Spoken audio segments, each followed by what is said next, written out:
छत्रपती शिवाजी महाराजांनी स्वराज्य स्थापन करत असताना काय केलं तर पहिला मुद्दा आपण पाहिला की स्त्रियांना सुरक्षित केलं. हा स्वराज्याचा पहिला हेतू होता.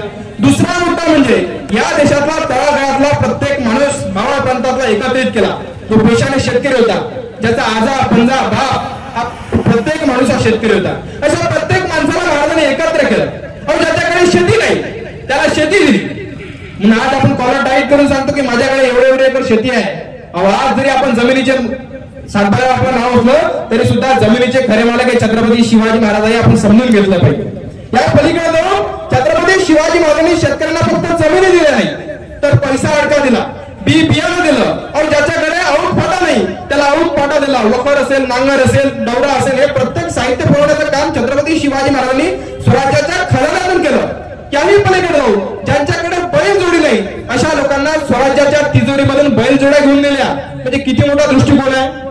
आज आपल्याला सांगतात, सरकार सांगतं की 1 रुपयामध्ये तुम्हाला विमा काढून देतो. आपल्याला विमा काढायला लावतात आणि त्यानंतर आपल्याला धुऱ्यावर सोडून देतात. 1 रुपयाचा विमान त्याच्या मागे किती लोकांना परतफेड भेटली हे सुद्धा आपण परीक्षण करणं गरजेचं आहे. गेले 2 वर्ष झाले आम्ही 1 रुपयात विमा काढतोय. मागील या 2 दिवसामध्ये आमच्या अमरावतीमध्ये कृषी मंत्री आला आहे. या सरकारचा कृषी मंत्री आला आणि त्याने आमच्या शेतकऱ्यांची तुलना कोणासोबत केली? भिकाऱ्यांसोबत. म्हणजे आजच्या काळामध्ये ते कृषी मंत्री अमरावतीमध्ये काय बोलले की आजच्या काळामध्ये भिकारी सुद्धा 1 रुपया स्वीकारत नाही. अशा परिस्थितीमध्ये आम्ही शेतकऱ्यांना 1 रुपयाचा विमा दिला. मग का उपकार केले का? विचार करा ना. आपल्या महाराष्ट्रामध्ये, भारतामध्ये आजही आपण किती टेक्नॉलॉजीच्या गोष्टी करत असतो तरी सुद्धा आजही आपल्या देशाची 65% लोकसंख्या ही शेतकरी आहे. त्यातल्या त्यात महाराष्ट्र आपला जास्तच जरा कृषीप्रधान आहे. आपल्याकडे औद्योगिक क्रांती कुठे? पुणे, मुंबई, ठाणे, कल्याणचा जर पट्टा सोडला तर आपल्याकडे शेती आहे. त्यामुळे बहुतांश वर्ग आपला शेतकरी आहे. 1 रुपया पकडा तुम्ही किती कोटी रुपये होतात. गेली 2 वर्ष झाले तुम्ही 1 रुपयाचा पीक विम्याच्या नावावर आमच्याकडे 1 रुपयातून काढून तर घेताय. मात्र किती लोकांना तुम्ही देता पीक विमे? त्यानंतर पीक विम्याला जो काही सर्वे आहे, जे काही जबाबदार मंडळी अधिकारी प्रशासनातले असतील उपस्थित साहेब, त्या 1 रुपयाचा पीक विम्याचं ज्यावेळेस सर्वेक्षण करायला हे मंडळ येतात ना यांची पोरं, ते सुद्धा शेतकऱ्यांकडून 200-400 रुपये घेतात. त्यांना सांगतात की आम्ही तुमचं एवढं क्षेत्र नुकसान करतो दाखवू. आणि त्यानंतर मात्र कुठल्याही शेतकऱ्यांना आजपर्यंत पीक विमा भेटलेला नाही. ही आजची आपली परिस्थिती आहे. मात्र छत्रपती शिवाजी महाराजांनी 400 वर्षापूर्वी या गोष्टीचा विचार केला. स्वतःच्या स्वराज्याचा खजिना रिता झाला तरी बेहतर, मात्र शेतकऱ्यांना प्रत्येक गोष्टीचा पुरवठा झाला पाहिजे जेणेकरून एका जणाचे 1000 दाणे तो पैदा करू शकेल आणि खऱ्या अर्थाने स्वाभिमानी बनू शकेल. तर खऱ्या अर्थानं माझ्या छत्रपती शिवाजी महाराजांनी शेतकऱ्यांना स्वाभिमानी करण्याचं काम हे त्या ठिकाणी केलेलं आहे. आज परिस्थिती तर गंभीर आहे. म्हणून आजही आपले कोणी मित्र लिहत असतात की शेतामध्ये माझी कोप दिला भुराटीची झाप. 2025 मध्ये सुद्धा आपल्याला ह्याच कविता म्हणाव्या लागतात की शेतामध्ये माझी कोप दिला भुराटीची झाप, तिथं राबवतो गोष्ट तो माझा शेतकरी बाप. अरे नेतो अंगावर चिंध्या, खातो मिरची भाकर, माझा बाप शेतकरी उभ्या जगाचा चाकर, माझा बाप शेतकरी उभ्या जगाचा चाकर. ही आपली शोकांतिका आहे. आजही आपल्याला इथं पंचायत समिती आहे. साहेब, पंचायत समितीमध्ये रोजगार हमीच्या विहीर आहे, बरोबर? त्या रोजगार हमीच्या विहिरीची किंमत मला वाटतं आज 3.5 लाख असेल. ती विहीर जर आपल्याला, मी आपल्या राळेगाव पंचायत समितीबद्दल बोलत नाही, हा पूर्ण महाराष्ट्राची जी कथा आहे. आजही आपल्या कुठल्याही पंचायत समितीमधून जर आपल्याला रोजगार हमीची विहीर शासन करून घ्यायची असेल तर जो काही रोजगार हमीचा साहेब आहे त्याच्या टेबलावर साहेब 15 ते 20 हजार रुपये आजही ठेवावे लागतात. गेल्या 4-5 वर्षापूर्वी माझ्या वडिलांबरोबर गावामधून हा प्रकार या ठिकाणी घडला होता. तेव्हा पुढे शेतकऱ्यांना विहिरी शासन होतात. ही शोकांतिका आहे. राजीव गांधींनी आम्हाला त्यावेळेस सांगितलं होतं की आम्ही केंद्रामधून 10 रुपये पाठवतो तेव्हा 1 रुपये इथं पोहोचतो. आजही तीच परिस्थिती आहे. 1980 साली केलेलं त्यांनी विधान आहे. आजही ती परिस्थिती आहे. ही शोकांतिका आहे. पण यावर आपण कधी लक्ष घालणार आहोत? आणि आपलेच लोक आपल्याला सांगतात की जरा प्रखर बोलू नका. का बोलायचं नाही? अहो, छत्रपती शिवाजी महाराज शेतकऱ्यांचे राजे आहे. मग त्यांच्या जयंतीनिमित्त आपण शेतकऱ्यांचे प्रश्न मांडायचे नाही तर केव्हा मांडायचे? केव्हा आपण? कोण बोलणार? अहो, ज्यांची पोटं तुडूंब भरलेली आहे ते आमच्या शेतकरी बापासाठी कधी बोलणार नाही. जबाबदारीने बोलतोय. ज्यांचा शेतीशी संबंध नाही असे नेते, पांढऱ्या कपड्यातले नेते कुठे शेतकऱ्यांच्या बापासाठी बोलणार आहे का? सांगा ना. आणि बिचारा तो तर गुमान सहन करतोय. तो आपला एका जणाचे 1000 दाणे पैदा करतो आणि तो पिको नाही पिको, भाव भेटो नाही भेटो, तुम्हाला मला जगवतोच आहे. मात्र त्याच्यासाठी जर आपण छत्रपती शिवाजी महाराजांचे वारसदार आपण स्वतःला म्हणत असू तर या गोष्टी आपण बोलल्या पाहिजे आणि शिवजयंती सारख्या कार्यक्रमातून त्या गोष्टी दूरपर्यंत गेल्या पाहिजे जेणेकरून प्रशासनाला असेल, शासनाला असेल याची नोंद घेता येईल. हा छत्रपती शिवाजी महाराजांचा शेतकरी विषयक दृष्टिकोन. म्हणजे छत्रपती शिवाजी महाराजांनी शेतकऱ्यांना सुरक्षित केलं आणि मग स्वराज्याच्या गप्पा गोष्टी केल्या. त्यामुळे छत्रपती शिवाजी महाराजांचा जो काही शेतकरी विषयक दृष्टिकोन आहे या पलीकडचा आपण जर विचार केला तर छत्रपती शिवाजी महाराजांचं धार्मिक धोरण सुद्धा आपल्याला अभ्यासावं लागेल. आज छत्रपती शिवाजी हा मुद्दा मी जरा माझ्या फार आवडीचा आहे, परंतु मोठं सांभाळून बोलावं. कारण ज्या ज्या ठिकाणी आम्ही कार्यक्रमाला जातो आम्हाला पोलीस बांधव आधीच अडवतात. ते आम्हाला आधीच सांगतात, बघा बरं मुसलमानांवर बोलू नका, बघा बरं बौद्धांवर बोलू नका. त्यांना आम्ही जबाबदारी सांगतो की साहेब आम्ही समाज तोडणारे नव्हे, समाज जोडणारे आहोत.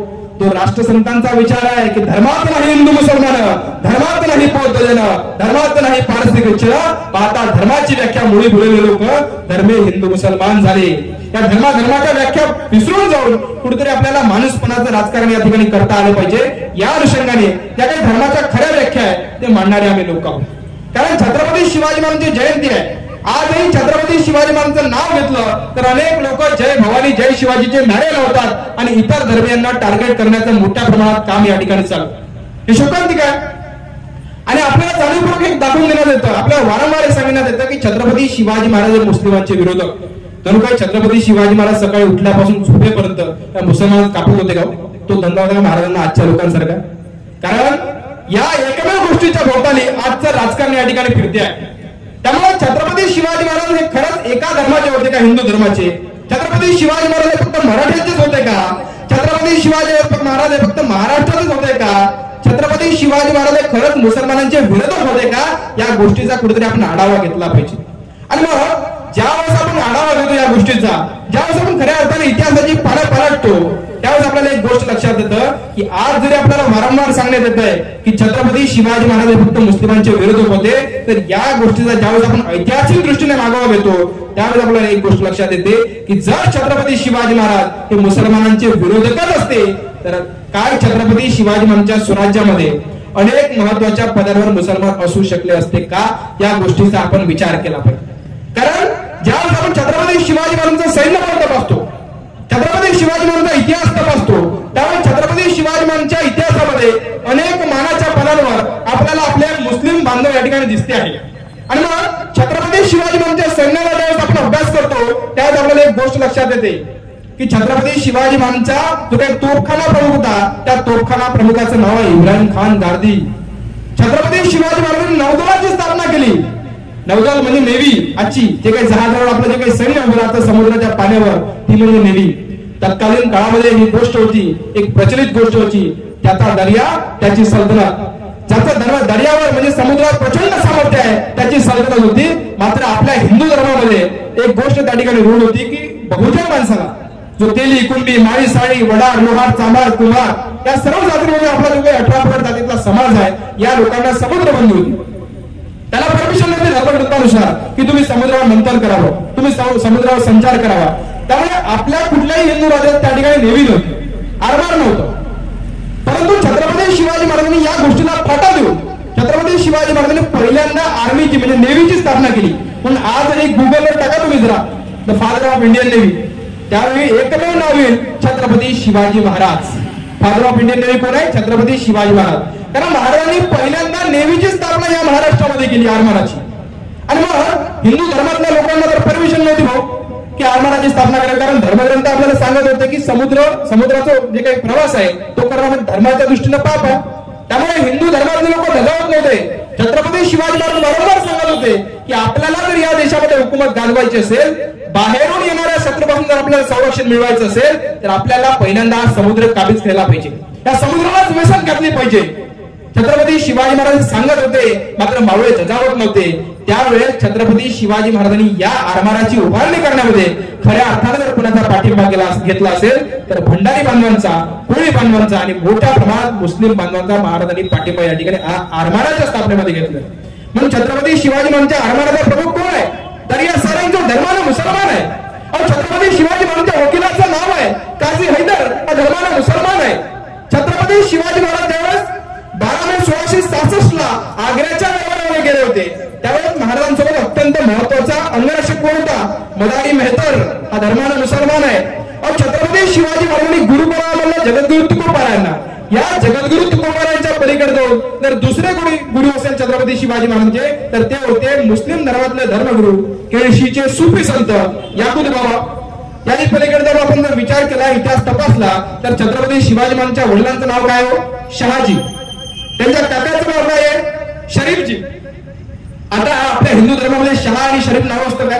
हा जो काही जी आहे तो मानाचा शब्द आहे, मात्र मूळ नाव काय? शहाजी आणि शरीफजी. शहा आणि शरीफ आपल्या हिंदू धर्मामध्ये असे नाव आहे का? नाहीये.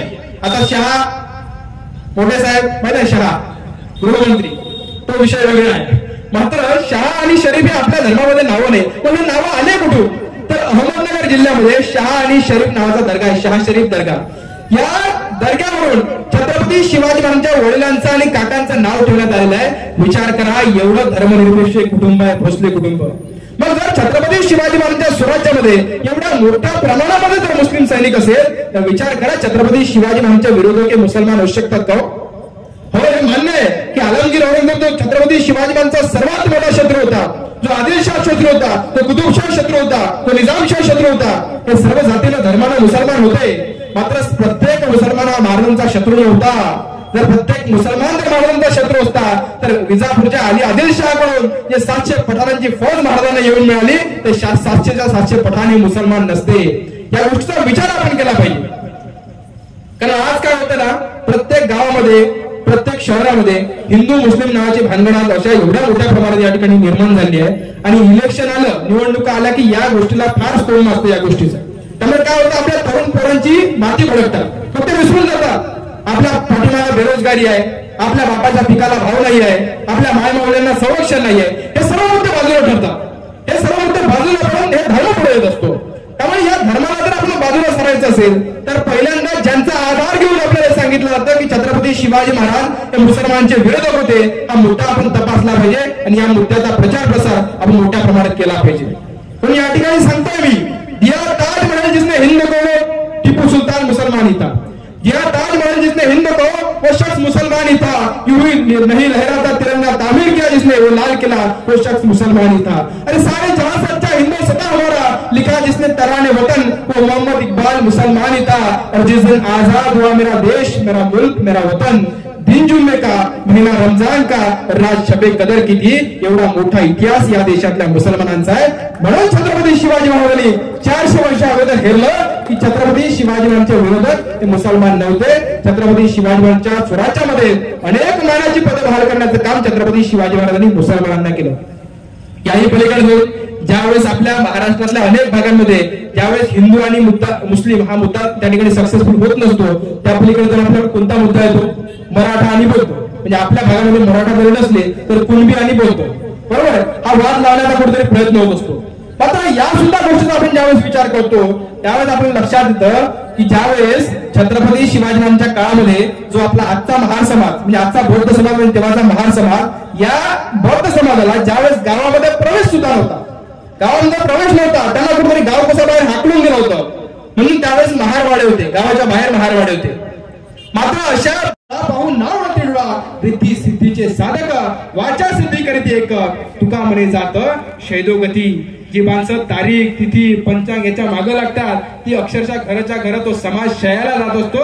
तो विचार तुकोबारायांनी मांडला आणि तो विचार खऱ्या अर्थानं पेलून धरण्याचं काम माझ्या छत्रपती शिवाजी महाराजांनी केलं. हा छत्रपती शिवाजी महाराजांचा इतिहास आहे. तर बांधवांनो, या इतिहासामधून आपल्याला घ्यायचं काय आहे? व्याख्यानाच्या उत्तरार्धामध्ये आपण येतोय, त्या व्याख्यानामधून आपल्याला घ्यायचं काय आहे? तर आपल्याला छत्रपती शिवाजी महाराजांचा इतिहास हा ढाल तलवार घोड्याचा नाही समजला, नको समजू देत. छत्रपती शिवाजी महाराजांच्या आयुष्यातले विविध पैलू आपल्याला नाही समजले, नको समजू देत. मात्र आपल्याला एवढंच समजलं पाहिजे की छत्रपती शिवाजी महाराजांनी स्वराज्याचा डोलारा जो काही उभा केलाय तो कशासाठी? तर स्वतःच्या आईच्या आणि वडिलांच्या इच्छेखातर. कारण ही संकल्पना शहाजी महाराजांची होती, तर इच्छा होती महासाहेब जिजाऊंची. म्हणून छत्रपती शिवाजी महाराज म्हणताय हे हिंदवी स्वराज्य व्हावे, हे तो श्रींची इच्छा. श्री म्हणजे कोण आहे? महासाहेब जिजाऊ. त्या महासाहेब जिजाऊंच्या इच्छेखातर छत्रपती शिवाजी महाराजांनी उभ्या आयुष्याचं रणांगण करण्याचं काम त्या ठिकाणी केलं आहे. तेव्हा कुठे स्वराज्य या महाराष्ट्राच्या मातीत उभं राहिलं. त्यामुळे आज आपल्याला या व्याख्यानाच्या माध्यमातून काही नाही घेता आलं तरी चालेल, मात्र एवढं आपण घेतलं पाहिजे की आपल्याला किमान आपल्या मायबापांचा आदर तेवढा करता आला पाहिजे. कारण जगद्गुरु सांगतात आहे की माया बापे तेने केवळ काशी, तेने न जावे तीर्थाशी. माय बापे केवळ काशी तेवे न जावे कीर्ताशी, तुका म्हणे माय बापे अवघी देवाचीच रूप. आज जर आपण कुंभमेळ्याला जात असून आपले मायबाप जर इथं घरामध्ये खितपत पडलेले असेल, कित्येक लोकांचे मायबाप त्यांची सेवा देखील करत नाही आणि तिकडे मार्ग कुंभमेळ्याला जातात, तिकडे पंढरपूरच्या वारीला जातात, काय अर्थ आहे हो? अरे तुम्ही जर छत्रपती शिवाजी महाराजांच्या स्वतःला वारस समजता तर पहिलं तुमचं आद्य कर्तव्य आहे की तुम्ही स्वतःच्या मायबापाचा किमान आदर केला पाहिजे. तीच तुमची केवळ काशी आहे, तेच तुमचे 4 धाम आहे, तेच तुमचं केदारनाथ आहे, बद्रीनाथ आहे. तिकडे जाऊन कशाला मरता? अरे 2500-3000 हजार लोक त्या ठिकाणी मरतात आहे आणि इकडे तुमची अख्खी पंढरी तुमच्या घरी बसलेली आहे. आमच्या गाडगे महाराजांनी आम्हाला सांगितलं, आम्हाला नाही कळलं. गाडगे महाराजांनी आमच्या अमरावती जिल्ह्यामधून संपूर्ण देशाला सांगितलं आहे की जत्रा में पत्रा बिठाया तीरथ बनाया पाणी, जत्रा में पत्रा बिठाया तीरथ बनाया पाणी, पैसों की धूल धानी दुनिया भैल दिवानी. या शब्दामध्ये गाडगे महाराजांनी अमरावतीच्या भाषेमधून कर्मकांडावर प्रयोग केला, कर्मकांडावर प्रहार केला. आजही आपले लोक तिथंच जात आहे. मर्यादा तर इथं ओलांडल्या जाते की ज्यांच्या नावाने ज्या गाडगे बाबांनी या अंधश्रद्धेवर प्रहार केला त्या गाडगे बाबाच्या अमरावती विद्यापीठामध्ये, त्यांच्या नावाने अमरावती विद्यापीठ आहे, त्या अमरावती विद्यापीठामध्ये म्हणे सत्यनारायणाचं आयोजन करण्यात आलं होतं. विचार करा गाडगे महाराजांनी या सत्यनारायण काय प्रहार केला हो. आज आपण आपल्या भावना फार कमकुवत झालेल्या आहे. खरं तर मला हा विचार पडतो की आपल्या धर्मातल्या ज्या काही कुप्रथा आहे, मी कुप्रथा म्हणतो याला, आपल्या धर्मातला कुप्रथा आपण नाही बोला तर नेमकं बोलणार कोण आहे सांगा ना? मुसलमानांनी येऊन बोलायचं का? त्यांना तो अधिकार आहे का? सांगा ना. बौद्धांनी येऊन बोलायचं का? त्यांना तो अजिबात अधिकार नाही. मग आपण जर आपल्या या धर्मामध्ये निर्माण झालो असेल, आपण जर आपल्या या धर्मामध्ये जन्म घेतला असेल तर ते आपलं आद्य कर्तव्य आहे. कारण संविधानाचा कलम क्रमांक 25 सांगतं की तुम्हाला तुमच्या धर्माचा तुमच्या सतत विवेक बुद्धीने आचरण करण्याचा आणि प्रसार करण्याचं स्वातंत्र्य आहे. कलम क्रमांक किती आहे? संविधानाचं 25 लक्षात ठेवा. हा संविधानाने तुम्हाला अधिकार दिलाय. मग तुमचं माझं आद्य कर्तव्य आहे की आपण जर हिंदू धर्मामध्ये जन्म घेतला असेल, आपल्या जर हिंदू धर्मामध्ये छत्रपती शिवाजी महाराज या ठिकाणी निर्माण झाले असेल, जगद्गुरु तुकोबाराय असेल, नामदेव महाराज असेल, ज्ञानोबाराय असेल, हे जर मंडळी आपल्या धर्मामधून होऊन गेले, यांनी जर आपल्या धर्माची चिकित्सा केली तर आपण का करू नये? मी गाडगेबाबाचं या ठिकाणी उदाहरण दिलं. लोक त्यांचं नाव घेतात. एकीकडे आपण मार्ग गुरुदेव सेवा मंडळाच्या नावाने भगव्या टोप्या घालून आपण दररोज प्रार्थना घेतो, सामूहिक प्रार्थना. मात्र शोकांतिका ही आहे की जे वर्षानुवर्षे भगव्या टोप्या घालून गुरुदेव सेवा मंडळाची भजनं करताय, आजही त्यांच्या घरी जर सत्यनारायण होत असेल तर काय कामाची गोष्ट? काय घेतलं तुम्ही तुकडोजी महाराजांकडून? काय घेतलं तुम्ही गाडगेबाबाकडून? अहो, ज्या गाडगेबाबांनी सांगितलंय की भटजीची एक लाईन आहे, घे चमचा टाक पाणी. भटजीची एक लाईन आहे, घे चमचा टाक पाणी. अरे 2 चमचे पाणी टाकून 5 रुपयाची सत्यनारायण वाचून भटजी करोडो रुपये कमावते. तुम्ही कसले रे भैताळ बहुजन? तुमच्या घरात का घुसला सत्यनारायण? सत्यनारायण ही देवाची भक्ती नाही, तो चिवत्याचा बाजार आहे. ती भटांची रोजगार हमी योजना आहे. हा प्रहार करण्याचं काम गाडगे बाबांनी केलंय. दुर्दैवानं त्या गाडगे बाबांचं, त्या तुकडोजी महाराजांचं तुम्ही आपण नाव घेतो आणि त्यांच्याच नावाखाली जर आपल्या घरामध्ये असे धंदे होत असेल तर आपल्याला अधिकार आहे का? कारण छत्रपती शिवाजी महाराजांच्या जयंतीचा विषय या ठिकाणी चालू आहे. मी मध्ये विषयाचं विषयांतर होऊ देणार नाही. मात्र या गोष्टीचा आपण विचार केला पाहिजे की छत्रपती शिवाजी महाराजांनी तब्बल 350 किल्ले जिंकलेले आहे, काही बांधलेले आहेत. मात्र यातल्या कुठल्याही किल्ल्यावर महाराजांनी सत्यनारायण घातल्याची नोंद नाही. मग आपण छत्रपती शिवाजी महाराजांकडून ते घ्यायला पाहिजे ना. तो इतिहास वाचला पाहिजे आपण.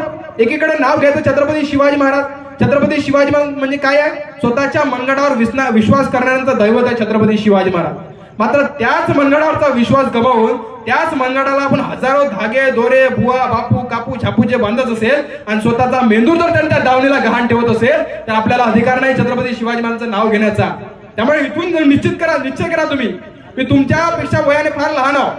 माझे सर्व मातृतुल्य पितृतुल्य मंडळी या ठिकाणी आहे. माझे सर्व मोठे बंधू या ठिकाणी आहे. परंतु माझा फक्त तुम्हाला विचार करायला भाग पाडायचा आहे मला की जर आपण छत्रपती शिवाजी महाराजांच्या इतिहासाचं पालन करत असू, त्यांच्या जयंत्या पुण्यतिथ्या साजऱ्या करत असू तर आपलं आद्य कर्तव्य आहे साहेब की या गोष्टीवर आपण विचार केला पाहिजे. मी काय हिंदू धर्माचा विरोधक नाही. मी सुद्धा त्याच भगवान श्रीकृष्णाला, पांडुरंगाला मानणारा व्यक्ती आहे. आमचा विठ्ठल प्रचंड, इतर देवाचे न पाहू तोंड या विचाराचे आम्ही लोक आहोत. माझ्या गावचे त्या ठिकाणी अरुण काका निकोडे असेल आणि त्या ठिकाणी माझे मोठे बंधू त्या ठिकाणी बसलेले आहेत. त्यांना सुद्धा विचारा. आजही कार्तिकीच्या काल्याचं आयोजन माझ्या घरी 200 ते 300 लोकांच्या जेवणाचं आयोजन त्या ठिकाणी होते. काय म्हणजे एकीकडे नवरात्रीचे 9 दिवस उपवास करायचे, श्रावणाचा महिना अख्खा पडायचा आणि शेवटी 31व्या दिवशी मटणाच्या रांगेत रांग लावणारे आम्ही नको नाही आहोत. खऱ्या अर्थानं त्या विठ्ठलाचे वारसदार आम्ही आहोत, त्यामुळे तो अधिकार आम्हाला आहे. म्हणजे अशा प्रकारे विचारांचं राज्य निर्माण करण्याचं काम छत्रपती शिवाजी महाराजांनी केलेलं होतं. तो विचार आपल्याला जयंतीच्या माध्यमातून घेऊन जायचा. आणि अशा प्रकारे शिवाजी महाराजांचा आपण काय तपासला, स्त्रीविषयक दृष्टिकोन तपासला. छत्रपती शिवाजी महाराजांचा मुस्लिम विषयक धर्मविषयक इतिहास आपण तपासला. छत्रपती शिवाजी महाराजांचा शेतकरी विषयक दृष्टिकोन तपासला. छत्रपती शिवाजी महाराजांचा सामाजिक अंधश्रद्धा आणि श्रद्धा विषयक दृष्टिकोन त्या ठिकाणी तपासला. म्हणजे अशा प्रकारचे प्रत्येक पैलूवर काम करण्यात छत्रपती शिवाजी महाराजांनी काम केलं. म्हणून आपल्याच लोकांनी नाही बरं का, शत्रूने देखील छत्रपती शिवाजी महाराजांची नोंद त्या ठिकाणी घेतलेली आहे. अनेक अरबी असेल, उर्दू असेल, फारसी कागदपत्र आजही आपल्याला डच असेल, फ्रेंच असेल, पोर्तुगीज इतिहासकारांचे आपल्याला सापडतात. त्यातल्या प्रत्येक पानापानावर आपल्याला सापडतं की छत्रपती शिवाजी महाराजांचा गुणगौरव करण्याचं काम आपल्याच लोकांनी केलेलं नाही तर शत्रूने देखील केलेलं आहे. शेवटी जाता जाता औरंगजेब म्हणजे जो छत्रपती शिवाजी महाराजांच्या आयुष्यातला सर्वात मोठा शत्रू आहे, त्या औरंगजेबाच्या दरबारातला एक प्रसंग या ठिकाणी तुमच्या समोर मांडावा असं वाटतो. तो आलमगीर औरंगजेब ज्याने वयाची 27 वर्ष या महाराष्ट्राच्या मांडीत तो ठाण म्हणून बसला.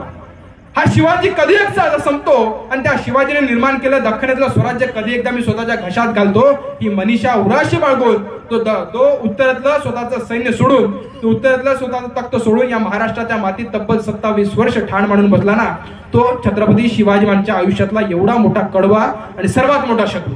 त्या आलमगीर औरंगजेबाच्या दरबारातला हा प्रसंग आहे. त्याचा संपूर्ण दरबार या ठिकाणी भरलेला आहे.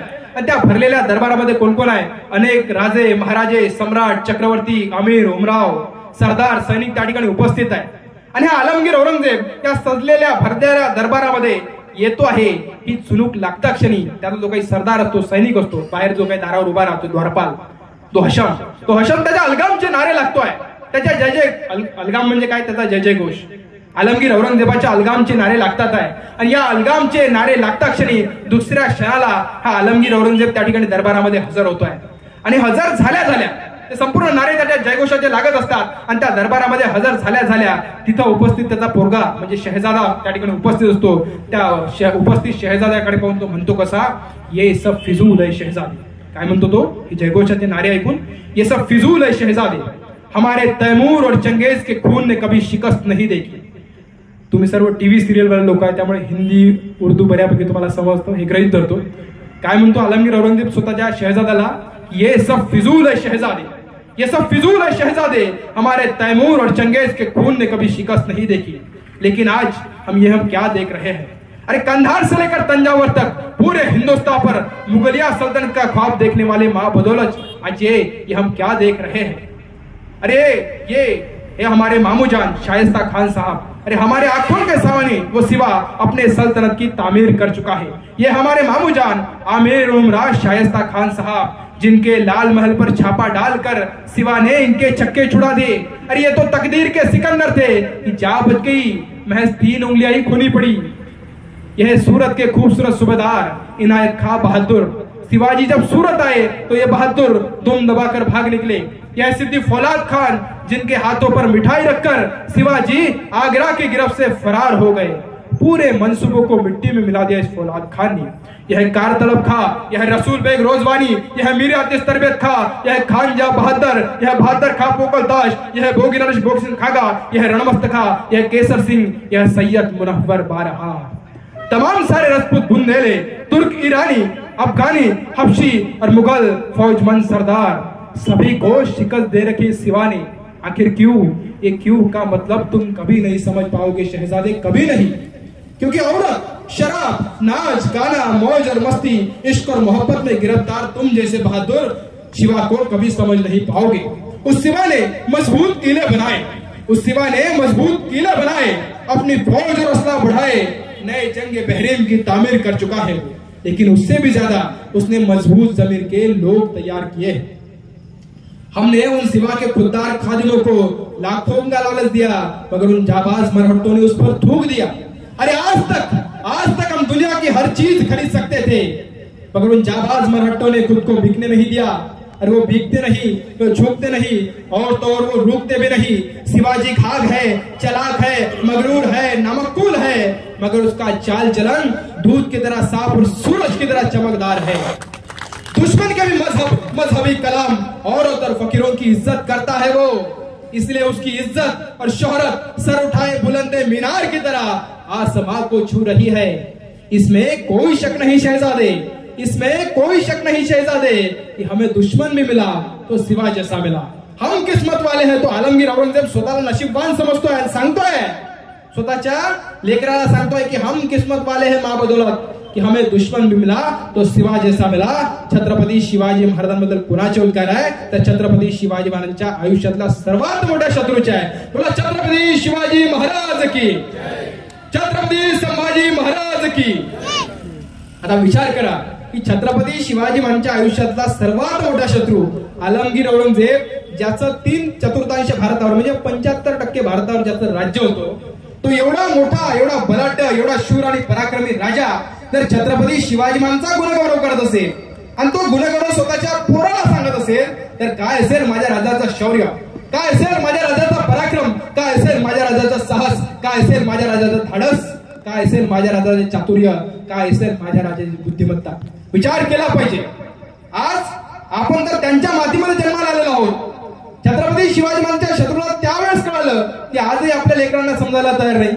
किती मोठी पंचायत आहे हे आपण समजून घेतलं पाहिजे आणि यासाठी एकमेव जर पर्याय असेल तर त्यासाठी आपल्याला इतिहासाची पानं पालटावी लागेल, इतिहास वाचावा लागेल आणि समजून स्वतःच्या डोक्याने घ्यावे लागेल। कोण कुठला कीर्तनकार, कथाकार, प्रवचनकार, व्याख्याता, वक्ता काय सांगतोय घेणं नाही। संविधान काय सांगतं की तुम्ही तुमच्या बुद्धीचा विचार करा। मी या ठिकाणी काय बोलून गेलं महत्वाचं नाहीये, तुम्ही काय स्वीकारता, तुमच्या बुद्धीला काय पडतं हे महत्वाचं आहे। मी या ठिकाणी सांगेन छत्रपती शिवाजी महाराज सेक्युलर होते, छत्रपती शिवाजी महाराज शेतकऱ्यांचे राजे होते, छत्रपती शिवाजी महाराज स्त्रीवादी होते। हे कंपल्सरी नाही की मी सांगितलेली प्रत्येक गोष्ट तुम्ही स्वीकारावीच, मात्र तुमच्या बुद्धीला काय पडते आणि बुद्धितर्काच्या बळावर आपल्याला काय साध्य करता येते या गोष्टीचा विचार आपण केला पाहिजे आणि त्या अनुषंगाने छत्रपती शिवाजी महाराज आपल्याला समजून घ्यायचे। तर अशा प्रकारे छत्रपती शिवाजी महाराज आयुष्यातले जे काही आजच्या दृष्टीने महत्वाचे आहे ते तमाम सारे पैलू आपण या ठिकाणी समजून घेण्याचा प्रयत्न केला। मला असं वाटतं बराच वेळ झालेला आहे, मला सुद्धा अमरावती गाठायची आहे, त्यामुळे शेवटी जाता जाता छत्रपती शिवाजी महाराजांचं गीत आपल्याला घ्यायचं आहे। आपल्याला माहिती आहे की आपण आपल्या महामानवांच्या, आपल्या देवतांच्या आरत्या फार मोठ्या प्रमाणात करत असतो, बरोबर आहे। हे सुद्धा गीत जे आहे ते आरतीच्या स्वरूपातील, पण आरती नाही। पण आपल्याला आरती करून काय शिवाजी महाराजांना देव करायचं आहे का? काही लोक म्हणतात छत्रपती शिवाजी महाराज आमच्यासाठी देवच आहे। अहो देव आला की काय होतं, कर्तृत्व संपतं। देव आला की कर्तृत्व संपतं, माणसाचं मंदिर होतं, मंदिर आला की भटजी होतो। आणि किती दिवस आपण भटांची पोटं भरायची हा सुद्धा आपल्या पुढे प्रश्न आहे। तुमची एवढी दानत असेल, तुमची एवढी म्हणजे दानशूरपणा असेल तर आजही अनेक शेतकऱ्यांची पोरांना, अनेक शेतकऱ्यांना त्यांच्या पोराला गणवेश घेऊन देऊ शकत नाही, म्हणून शेतकरी आत्महत्या करतोय की माझा पोरगा मला गणवेश घ्यायला पैसे मागतोय, माझा पोरगा मला दिवाळीला ड्रेस मागतोय, माझ्या खिशामध्ये फुटकी कवळी नाहीये, मी काय देऊ याला? हा विचार मनामध्ये घेऊन आजही माझा प्रत्येक शेतकरी बांधव तरसतोय, तो स्वतःला कोसतोय। परंतु माझ्या मते त्याने स्वतःला कोसणं आता बंद केलं पाहिजे, माझ्या मते त्याने आता स्वतःला कोसणं बंद केलं पाहिजे। छत्रपती शिवाजी महाराजांचा विचार आत्मसात केला पाहिजे आणि हा जाब विचारण्याचं काम अशा प्रकारच्या कार्यक्रमाच्या माध्यमातून, अशा प्रकारच्या छत्रपती शिवाजी महाराजांच्या जयंतीच्याच नव्हे तर प्रत्येक कीर्तनाच्या, प्रत्येक सप्त्याच्या, प्रत्येक धार्मिक कार्यक्रमामधून, प्रत्येक सामाजिक कार्यक्रमामधून आपल्या नेत्यांना प्रश्न विचारण्याची धमक आपल्या पोरांमध्ये पैदा झाली पाहिजे, या मानसिकतेचा मी आहे। हा खऱ्या अर्थाने छत्रपती शिवाजी महाराजांचा इतिहास आणि हा छत्रपती शिवाजी महाराजांचा विचार आहे। म्हणून शेवटी जाता जाता आपल्याला छत्रपती शिवाजी महाराजांची आरती करायचं नाही, ते गीत या ठिकाणी सादर करणार आहोत। आणि मी जे तुम्हाला सांगितलं की छत्रपती शिवाजी महाराजांनी केवळ मराठ्यांसाठी, हिंदूंसाठीच काम केलं नाही, तर छत्रपती शिवाजी महाराजांनी तत्कालीन बौद्ध असेल, तत्कालीन मुसलमान असेल, यांच्यासाठी सुद्धा तेवढ्या ताकदीने काम केलंय। म्हणजेच 18 पकड जातींना सामावून घेण्याचं काम छत्रपती शिवाजी महाराजांनी केलं। म्हणून याचं उदाहरण म्हणून छत्रपती शिवाजी महाराजांनी हे जे काही गीत आहे ते लिहिलंय भीमकवी वामनदादा कर्डक, त्यांच्या नाव पुढेच आहे भीमकवी, बाबासाहेबांना मानणारे असेल ते भीमकवी वामनदादा कर्डक हे थोर आंबेडकरी साहित्यिक आहे, त्यांनी लिहिलेलं गीत आहे। आणि या गीताचा फॉर्मॅट हा ओळा आरती सारखाच आहे। तुम्हाला माहिती असेल की आपल्याकडे अनेक प्रकारे सत्संग असेल, आरत्या असेल, धुपारत्या, काकडारत्या, वाकडारत्या, हे फार आयोजन मोठ्या प्रमाणात सत्संगाचं अलीकडे होत असतं। आपल्या बायांना समोरचा महाराज सांगतो की वर टाळ्या, हात वर करू राधे राधे सांगत असतो, त्याचप्रमाणे आपल्याला टाळ्यांचा सातत्याने गजर या ठिकाणी करायचा आहे। मी या ठिकाणी गीताची सुरुवात करेल, तुम्हाला हात वर करून फक्त सातत्याने टाळ्या वाजवायची ओळा आरती सारख्या। फक्त मात्र हे लक्षात घ्या की ही आरती नाहीये, ही छत्रपती शिवाजी महाराजांच्या आयुष्यावरचं गीत आहे। चला तर मग मंडळी सुरुवात करूया. तत्पूर्वी एक नारा जोरदार, बोला छत्रपती शिवाजी महाराज की जय, छत्रपती संभाजी महाराज की जय. आता मी जय जिजाऊ म्हणणार आहोत, मला जय शिवराय जोरात म्हणायचं. जय जिजाऊ, जय शिवराय, जय जिजाऊ, जय शिवराय. लाडक्या बहिणींचा मोठा आवाज आहे, लाडक्या भावांचा कमी आहे जरा. ठीक आहे, चला तर मग मंडळी सुरुवात करूया. शिवरायांच्या छायेखाली कधीच नव्हती वान, शिवरायांच्या छायेखाली कधीच नव्हती वान. आनंदाने नांदत होते हिंदू मुसलमान, आनंदाने नांदत होते हिंदू मुसलमान. असाच माझा शिवबा होता माणुसकीची खान, असाच माझा शिवबा होता माणुसकीची खान. हे शालराच्या पुतळ्यापाशी सदैव झुकते मान. जय जय शिवराया, जय जय शिवराया, जय जय शिवराया, जय जय शिवराया. काळ्या माती तळपत होत जिच्या रूपाचं ऊन, काळ्या राती तळपत होत जिच्या रूपाचं ऊन. अशी देखणी होती एका मुसलमानाची सुन, त्या तरुणीला आई म्हणाला राजा तो शिलवान. हे शालराच्या पुतळ्यापाशी सदैव झुकते मान. जय जय शिवराया, जय जय शिवराया, जय जय शिवराया, जय जय शिवराया. बांधत होता मस्जिद येथे आणि तेथे मंदिर, अशा शिवाच्या चरणी माझे सदैव झुकते शिर. असाच माझा शिवबा होता नररत्नाची खान, हे असाच माझा शिवबा होता नररत्नाची खान. जय जय शिवराया, जय जय शिवराया, जय जय शिवराया, जय जय शिवराया. वामनवाणी शिवरायांना करीतो मी वंदन, वामनवाणी शिवरायांना करीतो मी वंदन. मला न आवड जात पंथान धर्माचे बंधन. असाच माझा शिवबा होता माणुसकीची खान. हे शालराच्या पुतळ्यापाशी सदैव झुकते मान. जय जय शिवराया, जय जय शिवराया, जय जय शिवराया, जय जय शिवराया. घेऊन आन जिजवून प्राण शौर्याने मराठे लढले, वाधास वार करण्या प्रहार यशाशी करते चढले. या सह्याद्रीच्या कडेत पारी खणानल्या तलवारी. जिजाऊ माऊली लढाऊ, जिजाऊ माऊली. धन्यवाद ज्या ज्या रणवंत माऊल्यांनी आणि माझ्या माय बहिणींनी माझ्या छत्रपती शिवाजी महाराजांसाठी एका एका टाळीचा मान दिला, त्या सर्वांचे पुन्हा एकदा या ठिकाणी धन्यवाद देतो. आणि शेवटी जाता जाता एवढंच सांगतो, या देशामध्ये जी काही परिस्थिती आहे त्या देशामधल्या परिस्थितीला आपण प्रश्न विचारला पाहिजे छत्रपती शिवाजी महाराजांचे वारसदार म्हणून, की कैसी अमन हुस घडी है, कैसी अमन हुस घडी है, भाइयों में जंग छिडी है. हिंदू आणि मुसलमान ही फार मोठ्या प्रमाणाची जंग आपल्याकडे सुरू झालेली आहे, ते आपल्याला थांबवायची आहे. कि कैसी अमन हुस घड़ी है, भाइयों में जंग छिड़ी है. आज सलामत कोई घर है, सबको लुट जाने का डर है. रोती है सलमा, रोती है सीता, रोते हैं कुरान और गीता. सबका वादा आ चुका है, आजादी का जुलूस रुका है. क्या होगा इन लाचारों का, क्या होगा इन बेचारों का. कैसा है ये हाय कमीना, हमने ऐसे वतन को देखा, आज उसी के पतन को देखा. अरे डस लिया इस देश को जहरी नागों ने, डस लिया इस देश को जहरी नागों ने. घर को लगा दी आग, घर के ही चिरागों ने.